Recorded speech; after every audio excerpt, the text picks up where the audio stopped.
I spent $300 last Tuesday and I still can't tell you what I bought. Not because I forgot, because I didn't want to know. That's not a budgeting problem. That's not a math problem. That's not even a discipline problem. That is an emotional spending problem. And if you've ever opened your bank account after a rough week and genuinely thought, what happened? You've got the same one. Here's what the personal finance world keeps getting wrong about you. They keep handing you spreadsheets when your actual problem is a feeling. They tell you to track your categories. They tell you to use the 50-30-20 rule. And you do it. You set up the app. You color code everything. You're committed for about 11 days and then something happens. Work stress, a situationship blowing up, a TikTok rabbit hole at 1 a.m., and the budget is gone. Not because you didn't try, because the budget was built for a version of you that only exists on a calm Sunday afternoon. Let's talk about what's actually happening. Most people don't spend randomly, they spend emotionally. And there are 5 specific triggers that cause most of it, and I'd bet you've got 2 or 3 of them running right now without even knowing their names. 1. The first one has an actual name now. It's called doom spending. 37% of Gen Z admit to doing it, spending impulsively to cope with stress, anxiety, or a general sense that everything is terrible. And the way it gets triggered for more than half of Gen Z, 53% is bad news on social media. News consumption leads to stress, leads to spending. You doom scroll, you absorb the news, your nervous system spikes, and then you open a different app and buy something. Not because you needed it, because it was the fastest way to feel like you had any control at all. Ylva Bergström, a senior lecturer in finance at King's Business School, described it perfectly. Doom spending creates the illusion of control in what feels like an out-of-control world. The problem is, it gives you less control in the future, not more. 47% of Gen Z say they can't rationalize saving money because of feelings of uncertainty about the world. That's not laziness. That's a psychological response to genuinely scary circumstances. The problem is the spending doesn't fix the uncertainty. It just moves it to your credit card. Second trigger, sad spending.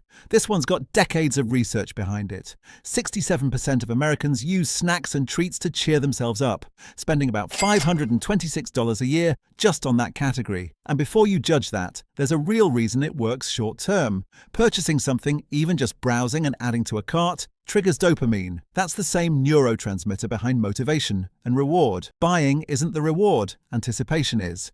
Dr. Susan Albers at the Cleveland Clinic confirmed that the anticipation of a purchase, not even the purchase itself, gives you a hit. You've already gone through an exciting mental journey. That's why filling a cart and not buying anything can actually relieve the craving. Your brain got the dopamine without the receipt. Third trigger, anxiety spending. This is the one people misread as confidence.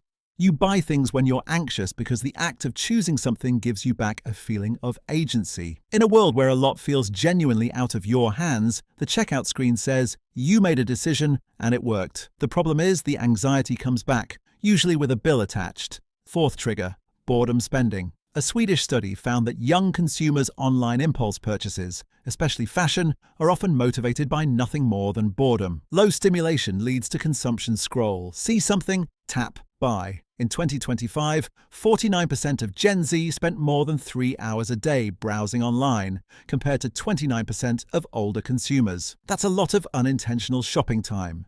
And fifth, avoidance spending. This one's quieter than the others. Instead of dealing with the email you've been avoiding, or the conversation you need to have, or the debt number you don't want to look at, you buy something. It feels like doing something. It isn't. Now here's where the official story and your actual lived experience start to diverge.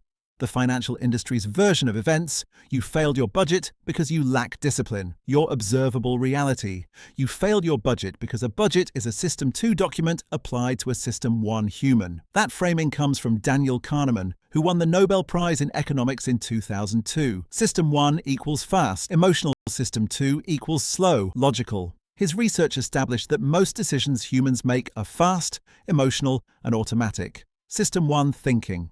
Budgets are slow, deliberate, and logical. System 2. You built your budget in System 2 and then tried to live in System 1. Of course it didn't work. Richard Thaler, another Nobel laureate in economics, spent decades proving that humans systematically deviate from rational financial behavior, not because they're stupid, but because of present bias. The immediate reward will always feel more real than the future benefit. The numbers back this up. 63% of Gen Z frequently or occasionally make impulse purchases, even among people who are actively tracking their spending. Only 36% of US households had any long-term financial plan as of 2024.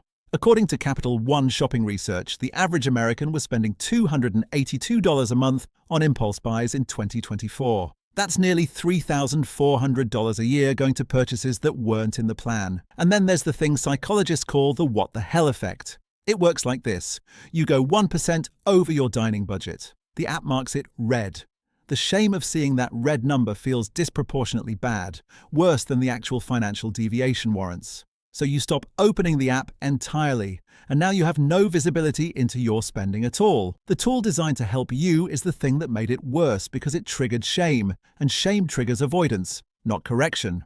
15% of Americans frequently spend money on things they end up regretting, and 41% say shopping for things like clothes and luxuries contributed directly to their current credit card debt. That's not a moral failing. That's what happens when you hand an emotional person a logical tool and tell them to figure it out. So what actually works? The technique is embarrassingly simple, which is probably why nobody's selling a course about it. When the urge to spend hits, stop. Set a timer for 90 seconds. Don't close the app. Don't fight the urge. Just wait. Here's the biology behind why this isn't just a platitude.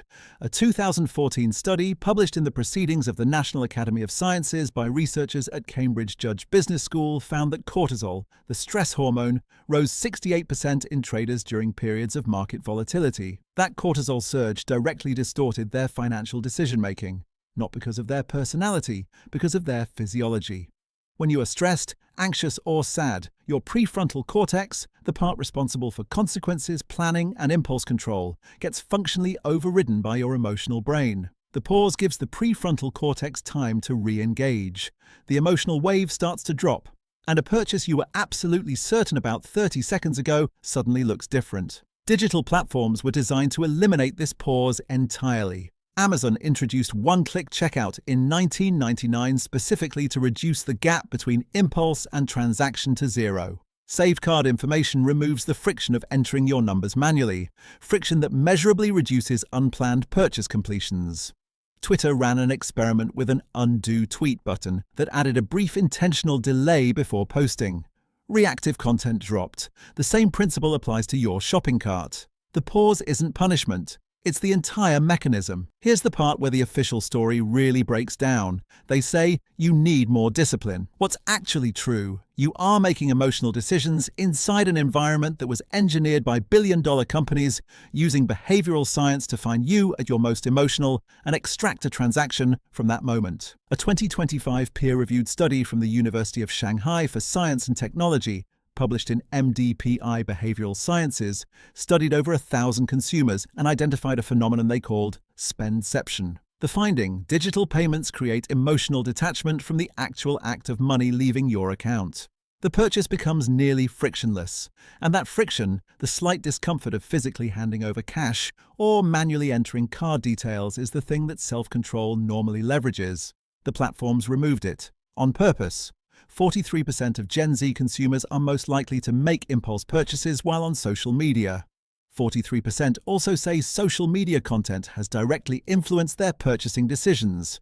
70% of holiday shoppers aged 18 to 27 make impulse purchases, the highest rate of any age group. And 15.3% of Gen Z credit card borrowers have maxed out their credit cards entirely, according to the Federal Reserve Bank of New York, higher than any other generation relative to available credit.